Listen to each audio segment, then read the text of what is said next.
প্রশাসনের কর্মদক্ষতা পরিমাপ, ছাঁটাই ও অর্থের অপচয় রোধে মার্কিনীদের মধ্যে আতঙ্কের সৃষ্টি করেছেন ডিপার্টমেন্ট অফ গভর্নমেন্ট এফিসিয়েন্সি ডিওজির প্রধান ইলন মাস্ক।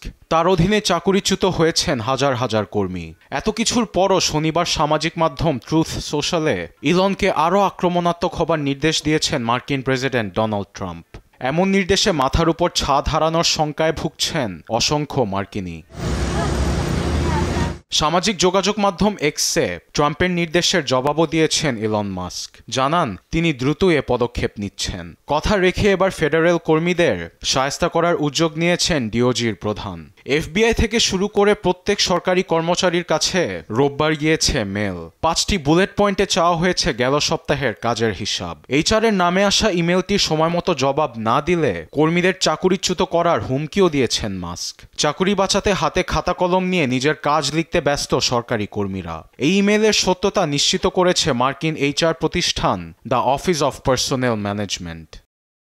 এমন আচরণে মাস্কের উপর চটেছেন সরকারি কর্মচারীরা। অনেকে একে অসম্মানজনক ও নিষ্ঠুর বলে আখ্যা দিয়েছেন। আবার কেউ কেউ বলেছেন অন্যায়ভাবে চাকুরি গেলে নেওয়া হবে আইনি ব্যবস্থা।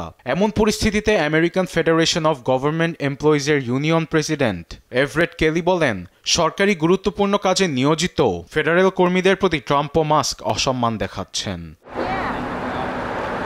প্রশাসন থেকে অদক্ষ দুর্নীতিগ্রস্তদের বের করতে এমন উদ্যোগ নিয়েছেন প্রেসিডেন্ট ট্রাম্প। শনিবার ওয়াশিংটনে তিনি বলেন, সরকারকে ছোট ও দক্ষ করতে এবং অর্থের ব্যবহার ঠিক রাখতে এমন উদ্যোগ নিয়েছেন তিনি। যুক্তরাষ্ট্রের এক কমিশন সংস্থা জানায়, ডিওজির দায়িত্ব নেওয়ার পর থেকে এ পর্যন্ত ট্রাম্পকে $55 বিলিয়ন বাঁচিয়ে দিয়েছেন ইলন মাস্ক। এমন কর্মকাণ্ডে ডিওজির প্রধানের প্রশংসায় পঞ্চমুখ মার্কিন প্রেসিডেন্ট। আরবেদ আফসার, নিউজ ডেস্ক, দেশ টিভি।